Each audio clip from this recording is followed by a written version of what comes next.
انتوا عايزين ايه مني؟ انتوا بتقولوا ايه؟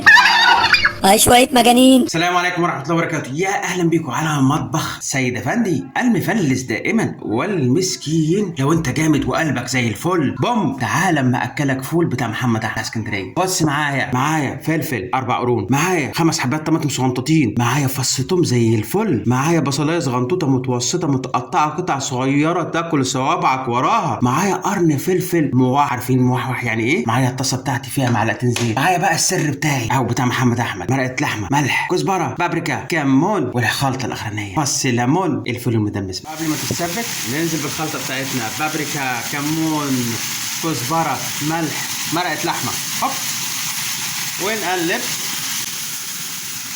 وننزل بالسر التاني بتاعنا الليمونة وعصرناها ونقلب، وأخيرا ننزل بكيس الفول المدمس بتاعنا أهو زي الفل.